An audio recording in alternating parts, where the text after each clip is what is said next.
Quel est cet étrange objet romain qui a dérouté les archéologues pendant des siècles?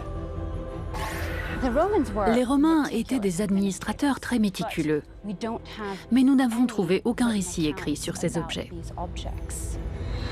Cette machine alimentée par des sangsues est-elle l'ancêtre de l'appli météo? C'est impossible. Les idées folles n'étaient pas si folles. Ces anciens manuscrits indiquent-ils l'emplacement d'un trésor enfoui? Après calcul, ça faisait environ 200 tonnes d'or et d'argent, l'équivalent de plusieurs milliards de dollars aujourd'hui.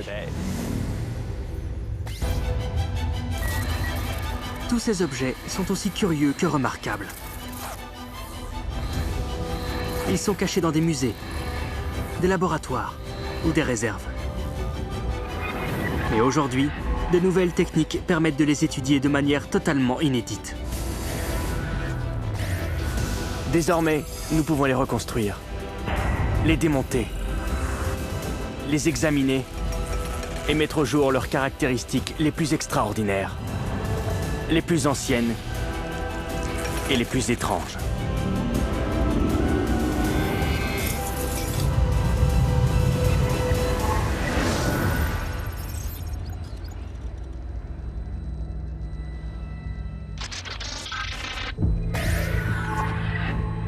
Cet objet étrange en bronze est l'un des plus grands mystères de l'Empire romain.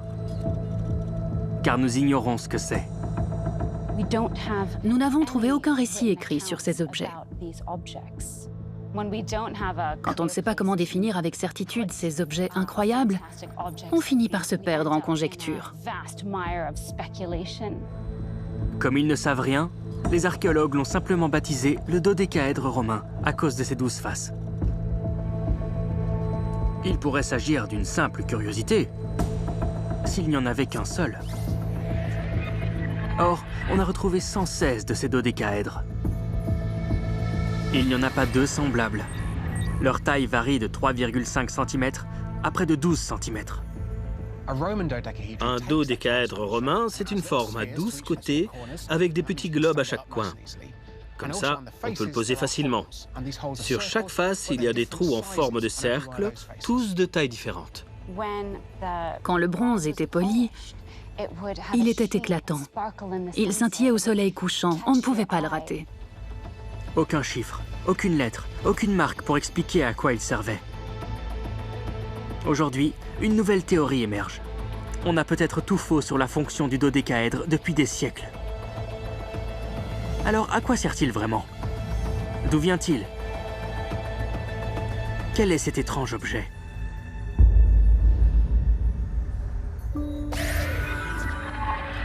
Une chose est sûre, les Romains adoraient jouer. Il a une forme de cube. Il pouvait servir pour jouer. Les Romains adoraient les jeux de dés. Tout le monde y jouait. Aujourd'hui, les gens jouent dans le métro ou sur leur téléphone. Quand on met au jour des bâtiments romains, souvent on trouve des plateaux de jeux dans les temples. Les gens s'asseyaient et jouaient aux dés. On a beaucoup de preuves archéologiques. À Pompéi, sur une fresque murale, on voit des hommes se battre au-dessus d'un jeu de dés.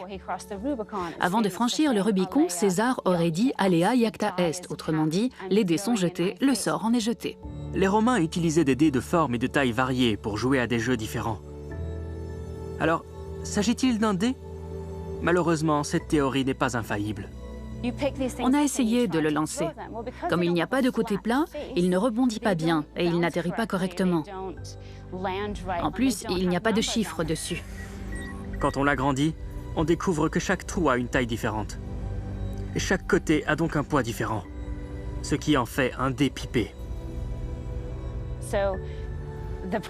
On ne retrouve pas la fonction première du dé dans ces objets. Donc, c'est un problème. Autre suggestion, c'est un chandelier.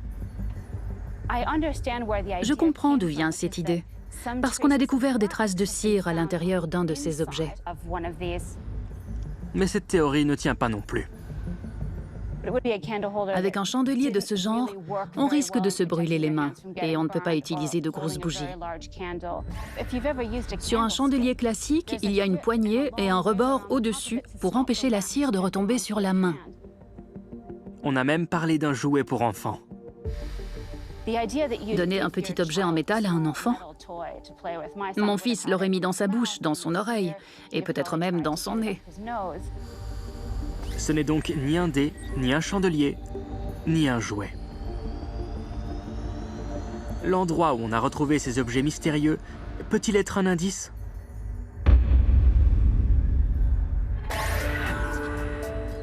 Tous les dodécaèdres romains ont été découverts dans les régions nord et nord-ouest de l'Empire, là où le climat est en général plus froid et moins agréable. Aucun n'a été retrouvé dans les régions plus ensoleillées du sud, d'où une nouvelle hypothèse. Selon l'une des théories les plus répandues, il s'agirait d'un instrument pour tricoter, notamment des gants. Pour vérifier cette hypothèse, quelqu'un a imprimé cet objet en 3D et l'a utilisé pour tricoter un gant à 5 doigts.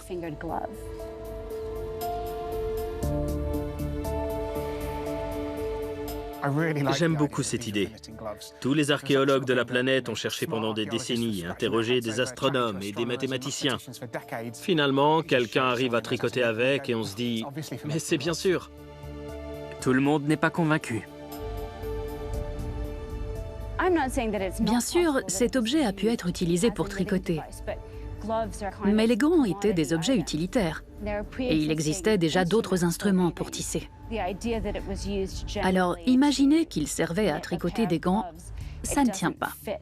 Le coût de fabrication de cet objet était trop élevé. Le problème, c'est que presque tous les dodécaèdres sont en bronze.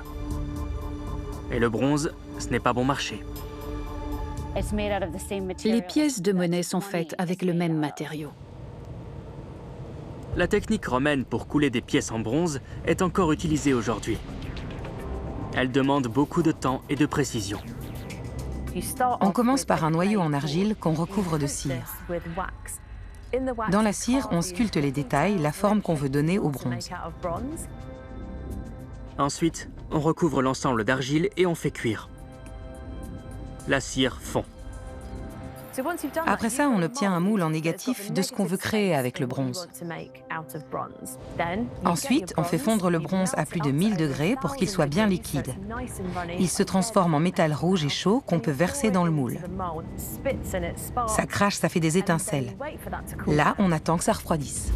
Une technique bien trop chère pour les objets du quotidien.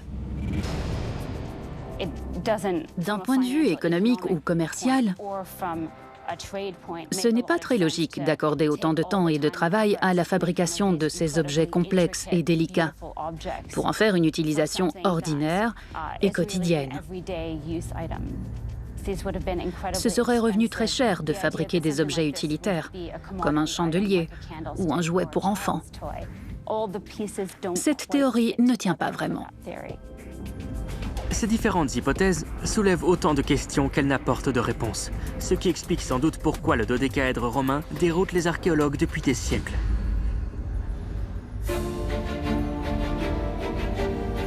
Une nouvelle théorie pourrait enfin expliquer le coût et le travail engagé pour fabriquer un de ces objets. C'est incroyable. Où que l'on aille en Europe du Nord ou même dans la plupart de l'Empire romain, quand on s'intéresse à l'agencement des camps militaires, on s'aperçoit que leur plan est très similaire dans tout l'Empire. Ils avaient un plan, et pour le respecter, il leur fallait forcément un moyen de prendre des mesures basiques. Sinon, comment tracer une route? Comment poser les bornes kilométriques? Pour moi, ce qui caractérise l'Empire romain, c'est la mesure des distances. Non seulement ils les mesuraient, mais en plus ils les balisaient. Ils posaient des bornes kilométriques le long des routes pour calculer les distances et c'était très précis. Le dodécaèdre est peut-être le secret de cette précision, notamment grâce à la taille différente de ses trous opposés.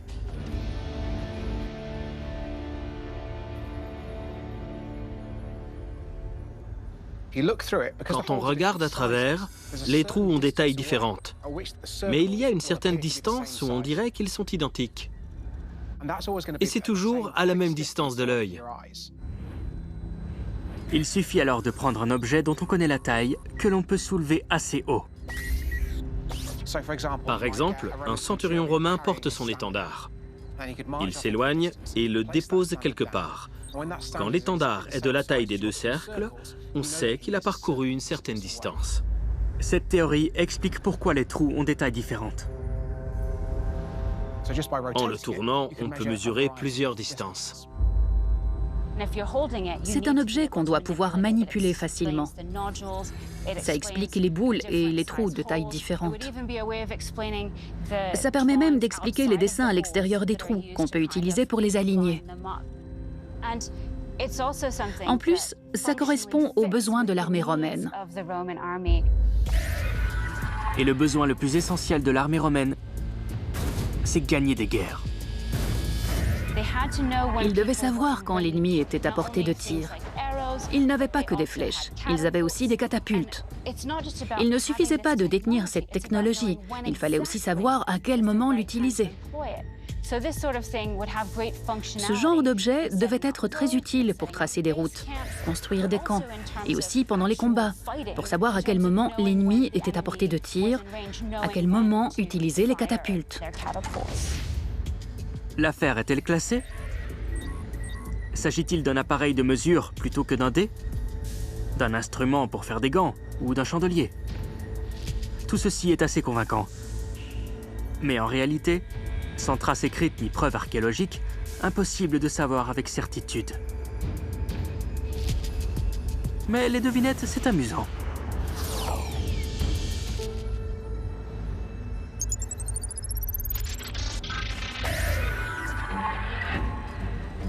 En 1952, dans une grotte en Israël, des archéologues trouvent certains objets parmi les plus controversés et déconcertants jamais découverts.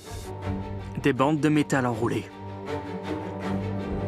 Les fameux rouleaux de cuivre. Il n'y a rien de comparable au monde. Ils mesurent environ 30 cm de long et 5 cm de large. Ils sont rouillés et fragiles. Les traces d'un texte ancien gravé dessus ont déclenché une chasse au trésor de plusieurs milliards de dollars. Et un débat passionné qui fait toujours rage aujourd'hui. S'agit-il ou non d'une carte au trésor? De nouvelles recherches pourraient enfin apporter des réponses à l'un des plus grands mystères archéologiques du XXe siècle. Qui a fabriqué ces rouleaux? D'où viennent-ils? Y a-t-il vraiment un trésor caché dans le désert? Ou s'agit-il simplement du fantasme d'un archéologue enthousiaste? À quoi servent les rouleaux de cuivre?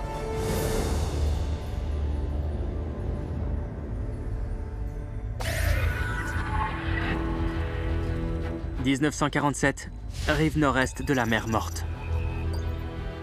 Un jeune berger crapahute dans les rochers, près du village de Qumran, à environ 25 km à l'est de Jérusalem. Il entre dans une grotte et découvre des jarres qui semblent contenir des morceaux de parchemin et de papyrus.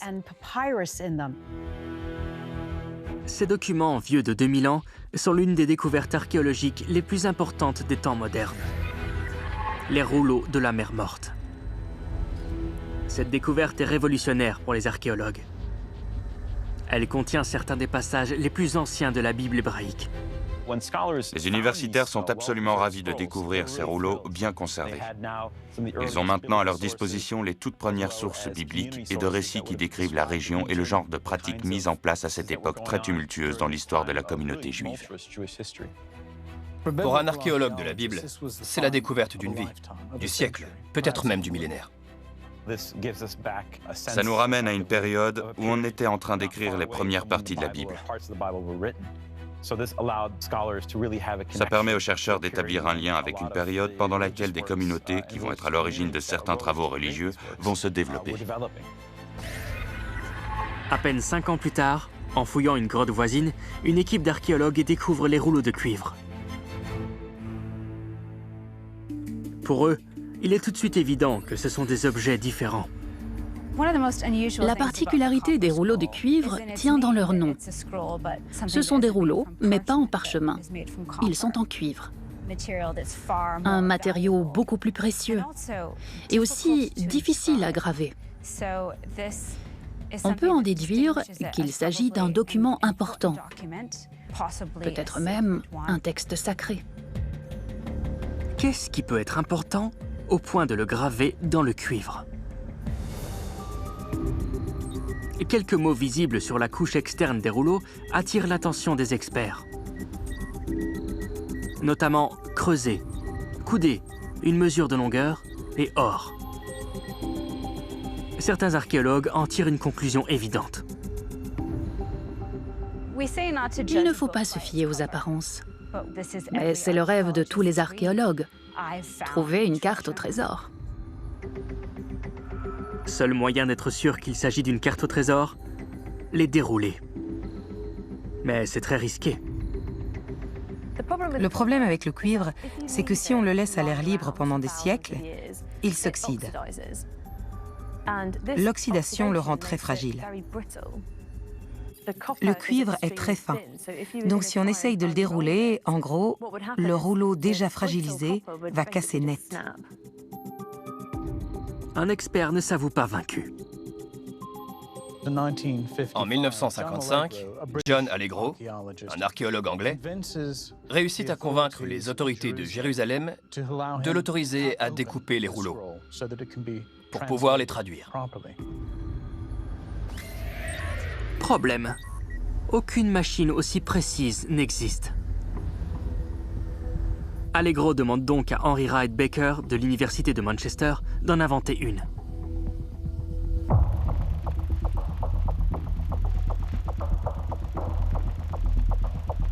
Le 1er octobre 1955, avec une machine composée d'une scie circulaire modifiée et d'une brosse d'aspiration utilisée par les dentistes, Wright Baker découpe les deux rouleaux inestimables, vieux de 2000 ans.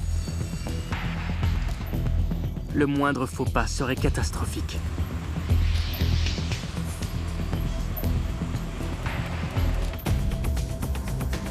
Durant les 3 prochains mois, la machine de Wright Baker va découper les rouleaux en 23 segments.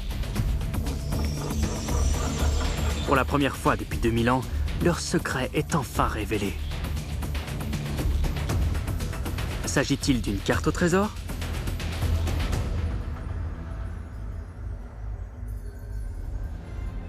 L'or caché dont il était question sur la partie extérieure est en fait la partie émergée de l'iceberg. Quand ils rassemblent les rouleaux et traduisent les différents morceaux, ils comprennent que ce n'est pas une carte au trésor, mais plusieurs cartes au trésor. On découvre qu'il s'agit en fait d'un seul et même rouleau, long de plus de 2 mètres. Sur ce rouleau, on retrouve 64 références différentes à des objets enfouis, allant de la pièce de monnaie à des objets précieux, notamment sacrés ou rituels. La quantité de richesse mentionnée dans le document est inimaginable. Après calcul, ça faisait environ 200 tonnes d'or et d'argent, l'équivalent de plusieurs milliards de dollars aujourd'hui. Un montant ahurissant enterré dans le désert. Mais quelque chose ne colle pas. Le montant semble trop important. Comment quelqu'un a pu, il y a 2000 ans, rassembler une somme aussi indécente et la garder secrète? Y a-t-il 1 milliard de dollars enfouis dans le désert? Certains archéologues ont du mal à se faire à l'idée. Le problème, c'est que les érudits associent cette liste à la communauté des Esséniens, un mouvement relativement austère et mystique, en marge du judaïsme. Ce sont des pauvres vivant dans le désert et dévoués à la religion. L'or et l'argent mentionnés sur les rouleaux représentent plusieurs milliards de dollars. Des gens qui vivent comme des moines, détenteurs d'une fortune à la Elon Musk, c'est assez inattendu. L'histoire du trésor divise le monde universitaire. John Allegro, l'archéologue anglais qui a découpé les rouleaux, est convaincu que le trésor existe. À la tête de l'autre camp, un de ceux qui ont découvert les rouleaux de cuivre, un prêtre catholique et un spécialiste de la Bible, Joseph Milik. Joseph Milik se penche là-dessus et fait des calculs. Il comprend que ça fait beaucoup trop, que ça ne tient pas debout. Pour Milik, il ne s'agit pas simplement d'une somme trop importante pour les Esséniens. Au vu des chiffres, il est convaincu que la région de Qumran ne pouvait pas détenir un tel trésor il y a 2000 ans. John Allegro admet que les estimations sont peut-être trop élevées. Mais il a une explication. C'est une erreur de calcul. L'unité de mesure utilisée dans le texte, c'est le talent. Elle peut varier dans le temps et changer de signification dans certaines régions. De quelle quantité de talent parle-t-on? S'il s'agit d'un poids plus léger, la valeur du butin peut s'en trouver considérablement modifiée. Les calculs utilisés pour convertir les talents en tonnes actuelles étaient peut-être incorrects. La conversion des unités n'était pas toujours la même. Selon les communautés, on pouvait utiliser une référence différente pour mesurer le talent. Finalement, on parle peut-être d'une quantité beaucoup moins importante. D'après Allegro, estimer le trésor en millions plutôt qu'en milliards le rend historiquement plus crédible. Mais cela ne répond pas à une question essentielle. D'où ces richesses incroyables proviennent-elles?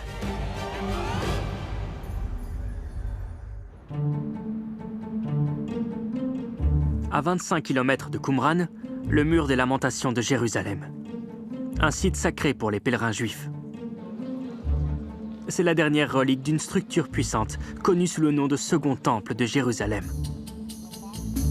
Le Second Temple, c'était le lieu de prière pour les Juifs. Autrement dit, c'était pratiquement le seul endroit où ils pouvaient prier. On y trouvait donc tout l'or des Juifs croyants. Le lieu regorgeait de richesses en tout genre.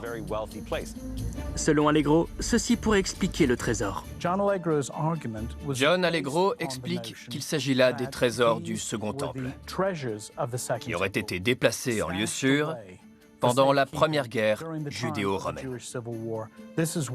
D'où la présence de pièces de monnaie. On aurait caché des choses dans l'espoir de les récupérer plus tard. Milik réplique que le trésor n'a jamais existé et qu'Allegro a mal interprété les rouleaux.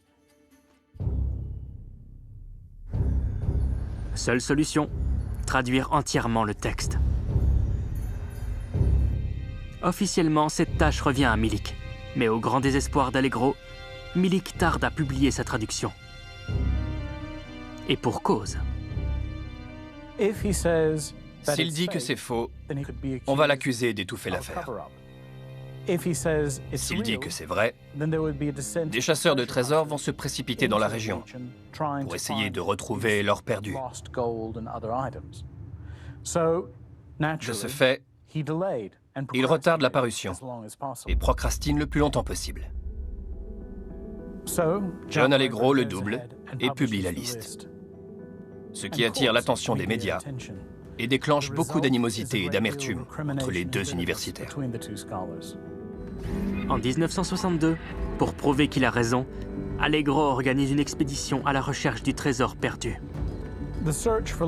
La chasse au trésor perdu, c'est un phénomène qu'on retrouve dans toute l'histoire de l'humanité et qui a mené beaucoup de gens à leur perte. Allegro ne trouve pas une seule pépite d'or. Les chasseurs de trésors ont beau avoir cherché pendant des décennies, ces incroyables richesses restent insaisissables. Alors, ne serait-ce donc qu'une fable? De nouvelles recherches peuvent peut-être enfin révéler les secrets des rouleaux de cuivre.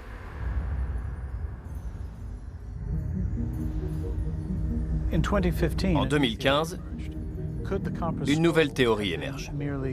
Les rouleaux de cuivre seraient simplement une liste des objets donnés au temple au fil du temps.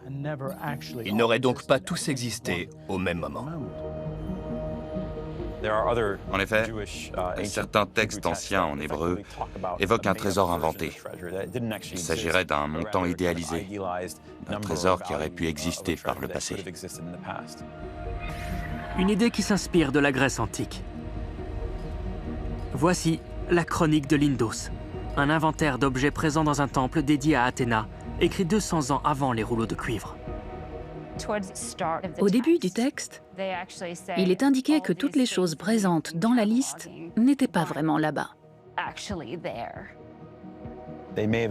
Les objets ont peut-être existé à un moment donné, mais l'idée, c'est plutôt de les offrir à Athéna, la déesse d'Athènes, en signe de dévouement, même s'ils ne sont pas en notre possession.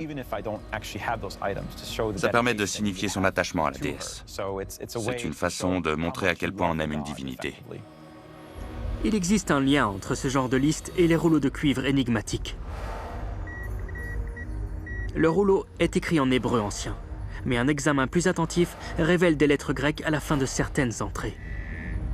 Les inventaires grecs utilisent la même notation, avec des lettres. C'est un système simple de catalogage, comme la numérotation. Ceci explique-t-il la présence de lettres grecques sur les rouleaux? Pour présenter la liste, il faut l'organiser. Les lettres grecques ont peut-être été un moyen de le faire. Comme la chronique de Lindos, le rouleau est peut-être une liste de richesses à exposer dans le temple, ce qui explique pourquoi il est en métal.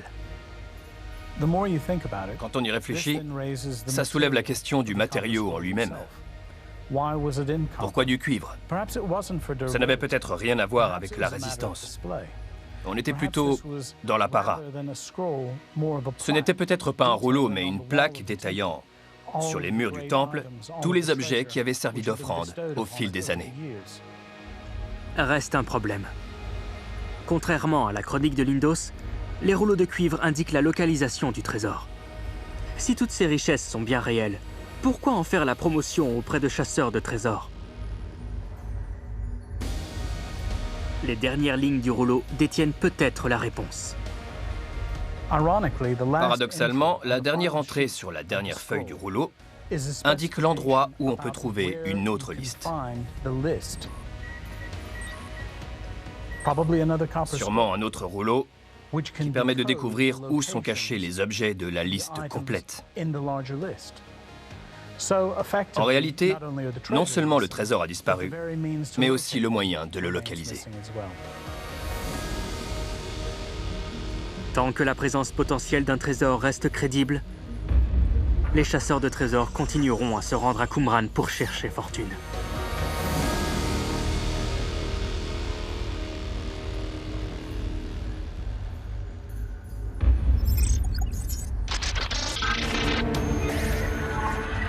Whitby, dans le nord de l'Angleterre. Cachée dans un musée local, la réplique d'une des inventions les plus étranges de l'histoire. Mesurant 1 mètre de haut, on dirait une maquette de carrousel. Mais ce n'est pas ça. Il s'agit d'un instrument scientifique de l'époque victorienne, associant délicatement l'acajou poli, le verre, l'argent et le cuivre. Inventé dans l'objectif de changer le monde.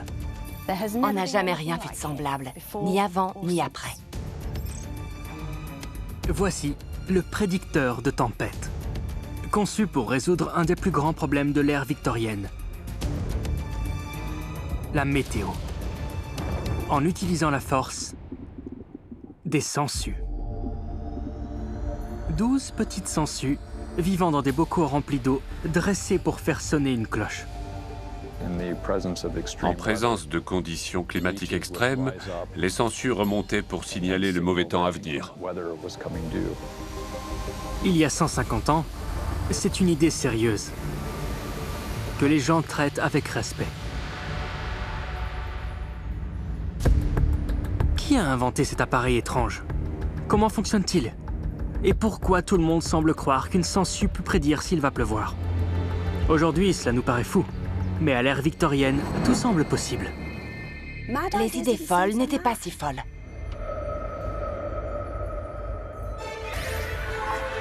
Dans les années 1850, la société victorienne fait de grands progrès dans le domaine des sciences.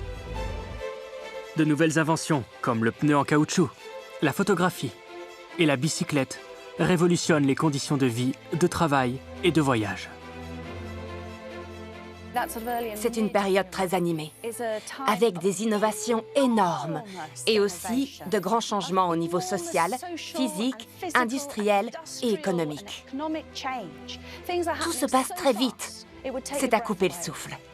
Les affaires et le commerce sont florissants, d'où l'importance du climat. Le climat a toujours joué un rôle important dans la société, parce que les cultures et les récoltes en dépendent entièrement. À mesure que le commerce s'est développé, il est devenu de plus en plus important de pouvoir prédire les tempêtes. Il y a beaucoup plus à perdre avec de grosses flottes en mer qu'avec quelques bateaux à quai. Le monde est de plus en plus connecté. Le commerce se développe, donc le climat gagne en influence. Malheureusement, les prévisions météo sont dignes du Moyen-Âge. Il y a toujours eu une espèce de folklore entourant le climat, du genre « soleil rouge le soir, beau temps à prévoir » ou « ciel rouge le matin, alerte le marin ». Mais le folklore sied mal au nouvel âge des sciences victoriens. De l'électricité au magnétisme, en passant par l'évolution, la nature renonce à ses secrets. On résout toutes sortes de mystères. Prédire le temps de façon fiable est-il la prochaine grande conquête de la science? À l'époque victorienne, il semble possible de considérer le climat comme un sujet que les scientifiques peuvent mesurer, comprendre et prédire. C'est une science qui vient de naître, très récente, et personne ne sait vraiment ce qui peut fonctionner ou pas. Entre alors en scène un scientifique, George Merriweather. Merriweather était médecin à Whitby. Il collectionnait les centres d'intérêt scientifiques. Il était le conservateur du musée local. Il est aussi passionné par les inventions. Il a notamment inventé une lampe qui, selon lui, pouvait brûler en continu pendant 2 semaines grâce à un mélange d'alcool pur et de whisky. Malheureusement, le succès n'est pas au rendez-vous. Ses clients préfèrent sûrement boire le whisky plutôt que de le brûler. En 1850, il présente sa création la plus célèbre et la plus novatrice. Le prédicteur de tempête alimenté par des sangsues. Son invention repose sur une bouteille en verre contenant quelques centimètres d'eau et une sangsue. En haut de chaque bouteille, un système de levier et de chaîne relié à une cloche. Il y avait un petit mécanisme constitué d'un os très fin que la sangsue déclenchait quand elle montait et qui faisait sonner une cloche. Bien sûr, le risque demeure qu'une sangsue se trompe, mais Merriweather a une solution. Sa machine en contient 12. Plutôt que de se fier à une seule sangsue et à sa connaissance du climat, il avait placé plusieurs bocaux en cercle. De cette façon, on pouvait statuer à la majorité sur l'activité des sangsues. Plus les cloches sonnaient, plus la prévision était fiable. Tout semble très rationnel. À un détail près. Pourquoi Merriweather est-il convaincu que les sangsues peuvent prédire le temps?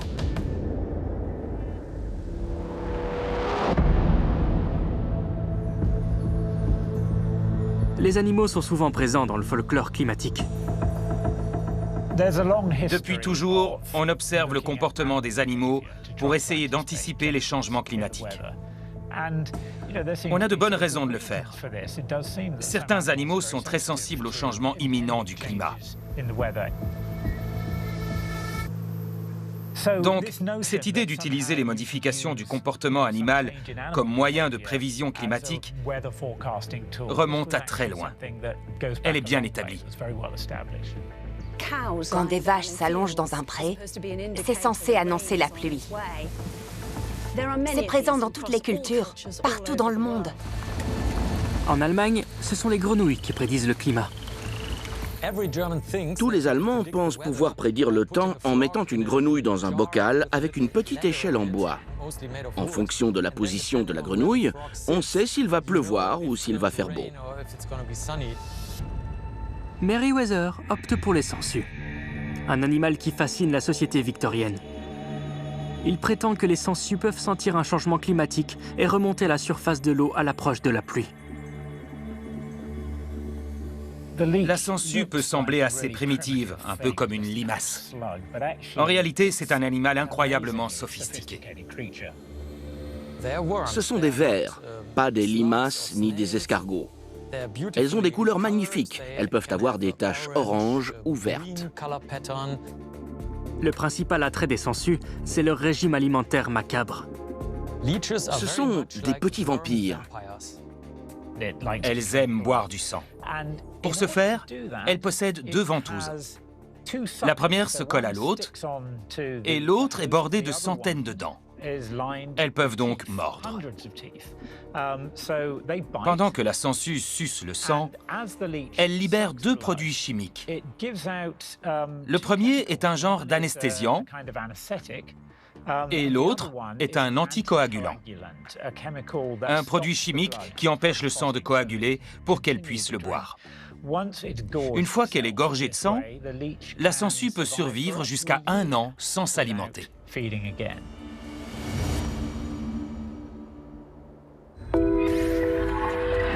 Cette capacité à sucer le sang est importante dans la société victorienne, parce qu'on pense alors que la santé de l'homme dépend de l'équilibre entre les 4 humeurs. La bile noire, la bile jaune, la glaire et le sang. C'était le sang le plus important. Soit on avait trop de sang, soit on en avait du mauvais. Dans les 2 cas, la sangsue était utile. Les saignées, pour retirer l'excès ou éliminer le mauvais sang, étaient monnaie courante. La sangsue était alors un moindre mal. Pour faire une saignée, il fallait entailler la peau. Si on coupait au mauvais endroit, la personne pouvait se vider de son sang ou développer une infection impossible à guérir. Dans les 2 cas, c'était horrible. Avec les sangsues, c'était beaucoup mieux. La plaie était toute petite et considérée comme naturelle. Sans surprise, dans de telles circonstances, les sangsues sont très populaires. Elles étaient partout. Les gens croyaient en avoir besoin pour soigner toutes sortes de maladies. En 1833, la France à elle seule a importé 41,5 millions de sangsues. En Allemagne, l'élevage de sangsues était très développé. Encore aujourd'hui, il existe des fermes à sangsues en Allemagne. Il y avait un métier qui consistait à ramasser les sangsues. Le plus souvent, il était exercé par des femmes. Elles remontaient leurs jupes et marchaient au milieu des sangsues en attendant qu'elles s'accrochent. En fait, on les utilisait tellement qu'on a fini par les faire disparaître. D'après Meriwether, son prédicteur de tempête est inspiré d'un poème écrit par un médecin pionnier de la vaccination et superstar des sciences, Edward Jenner. Le poème s'intitule « Signe de pluie ». On peut y lire la phrase suivante « La sangsue perturbée ressuscite et se hisse au sommet de sa prison ». Un médecin victorien comme Meriwether est passionné par les sangsues. Mais peuvent-elles vraiment prédire la météo?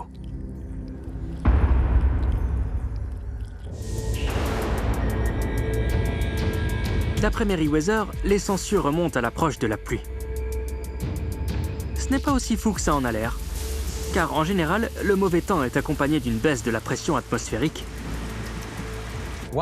Une des raisons qui explique que les sangsues ressentent la pression atmosphérique, c'est qu'elles sont très dépendantes de l'oxygène, puisqu'elles doivent respirer dans l'eau.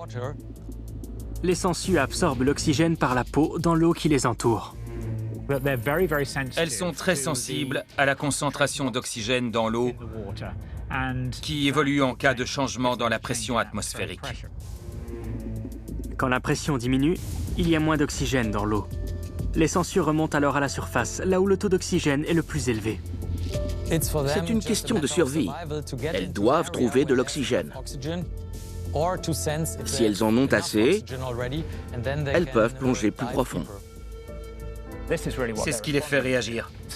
Et c'est le principe mécanique derrière cet appareil.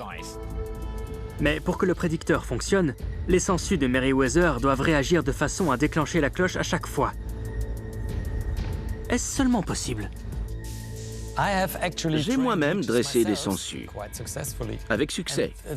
Les sangsues sont intéressantes parce qu'elles n'ont pas de cerveau centralisé. Elles possèdent des noyaux nerveux partout sur le corps. J'ai dressé des sangsues pour voir ce qu'elles pouvaient retenir et ce qu'elles oubliaient. Elles peuvent mémoriser plus de choses que ce qu'on imagine. Meriwether se plaint du comportement difficile de certaines sangsues. Merryweather était obsédé par les sangsues. Il en trouvait même certaines un peu idiotes. Après avoir dressé des sangsues moi-même, je dois avouer qu'elles ont leur propre personnalité. Certaines sont plus capables que d'autres. On peut très vite avoir l'impression que les sangsues ont une personnalité, qu'elles sont spéciales. Merryweather tient peut-être quelque chose. L'idée de Merryweather n'est pas complètement folle. C'est une expérience bien pensée, et sans doute qu'il y a un peu de vrai là-dedans. Si son prédicteur de tempête fonctionne, pourquoi ne voit-on pas des baromètres à sangsues partout? Pourquoi son idée géniale n'a pas marché? Ce n'est pas la confiance qui lui manquait. Il a prononcé un joli discours devant le cercle littéraire et philosophique de Whitby, qui a duré 3 heures, il me semble. Il a expliqué que c'était un vrai succès et il s'est même comparé à Galilée. Le prédicteur est-il efficace à ce point? Un magazine de Londres a notamment raconté qu'il avait prédit avec succès un gros orage. Plus de 50 heures avant qu'il ne se produise. C'est une marge d'erreur plutôt large. En 1851, Merryweather apporte son invention révolutionnaire à l'exposition universelle de Londres. Tous les plus grands scientifiques, inventeurs et industriels sont présents. C'est la grande sensation de l'époque. Et il est là, avec ses sangsues. C'est une publicité incroyable. Malheureusement, Merryweather n'a pas besoin de l'admiration du public pour réussir. Il lui faut une subvention gouvernementale. Il a déclaré que le gouvernement devait en installer tout le long de la côte pour le bien des marins et des navires marchands du pays.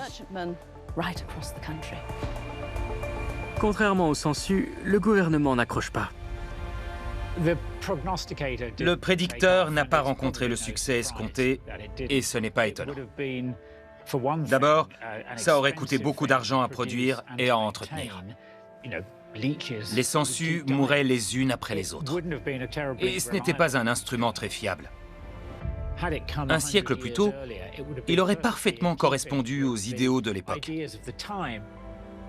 En réalité, il est apparu à une époque où un appareil de ce genre était considéré comme un outil d'un autre temps.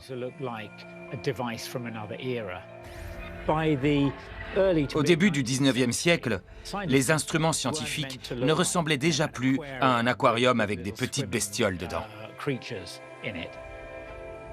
Coincé entre un passé superstitieux et un futur scientifique, le prédicteur de tempête de Merryweather se fait simplement doubler par de meilleures inventions. Bizarrement, c'est le télégraphe qui va faire la différence. On peut obtenir très rapidement les données des stations climatiques et cartographier les résultats sur l'ensemble du pays. Grâce à ces cartes, on a des prédictions plus documentées, sans devoir compter sur des sangsues. Tout ce qu'il reste de l'invention de Merryweather, c'est une réplique, exposée dans le musée dont il était autrefois le conservateur.